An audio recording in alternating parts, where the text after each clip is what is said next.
Hello and welcome to a discussion on multiplying complex numbers. Okay, so this is a continuation of Chapter 2, Section 3, I believe.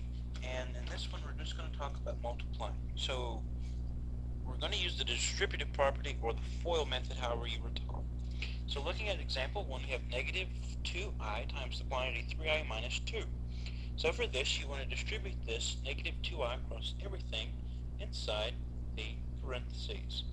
So we have negative 2i times what we see first, the 3i, minus 2i times the negative 2 that we see.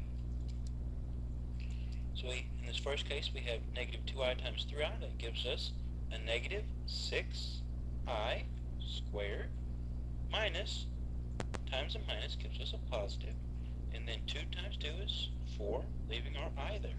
Okay, so what we need to remember is that I squared gives you negative 1. So everywhere in these type of problems we see a negative, or we see an I squared, we're just going to replace a negative 1 in its case. So we have negative 6, we have that I squared, let's replace that with the negative 1 plus 4i. So negative times a negative gives you a positive, so we're just left with 6 plus 4i. And that is the solution for that problem. Okay, looking at number 2, we have to use the FOIL method. We have negative 2 plus I times the quantity 3 plus I. So let's take the negative 2 and we'll distribute it across everything in the parentheses. Then we'll have the I and we'll distribute it across everything in the parentheses as well. So starting off, we have negative 2 times 3 minus 2 times that I in the last part of the parentheses plus I times 3 plus I times I. So going through and simplifying, negative 2 times 3 is negative 6. Negative 2 times I is just negative 2. And then I times 3 is just a positive 3i. Finally, I times I is I squared. Let's simplify. Negative 6. Then we have negative 2i plus 3i just gives us a positive I. Okay, and then we see I squared, so let's just replace that with a negative 1. So now we have negative 6 minus 1, or just negative 7 plus I. And that's a solution to that problem. Okay, so now we have what you'll later learn are kind of conjugates. We have 2 minus 5i times the quantity 2 plus 5i.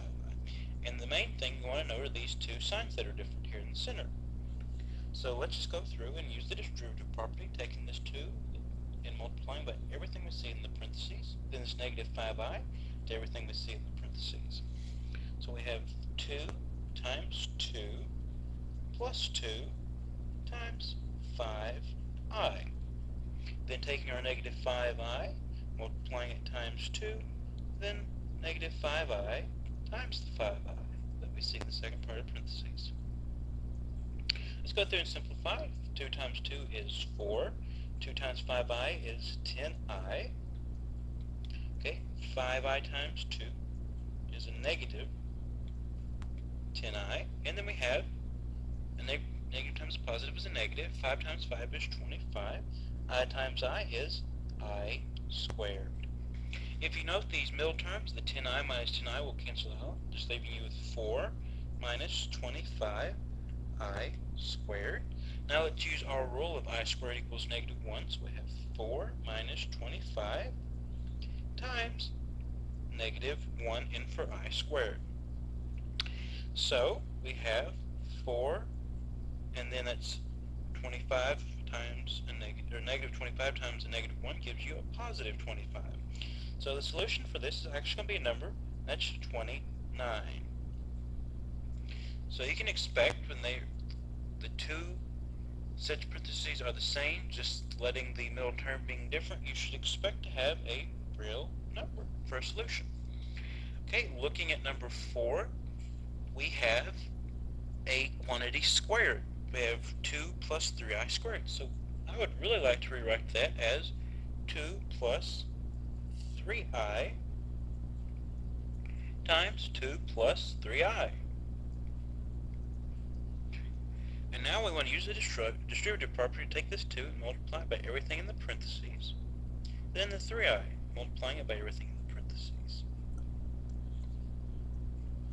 So doing that, we have 2 times 2 plus 2 times 3i plus 3i times 2. And we have plus 3i times 3i. Let's go through and simplify. 2 times 2 is 4. Then we have 2 times 3i is 6i. Then 3i times 2 is just another 6i. Okay, then we have 3 times 3 is 9. And then we have I times I, so we have I squared. Let's go through and simplify. We have 4 plus 6i plus 6i is just 12i. We have 9, or plus 9. This I squared, let's just replace that with a negative 1. So we have 4 plus 12i minus 1, because 9 times negative 1 is negative 9. So 4 minus 5, or 9 is a negative 5 plus 12i. And that is the solution for that problem.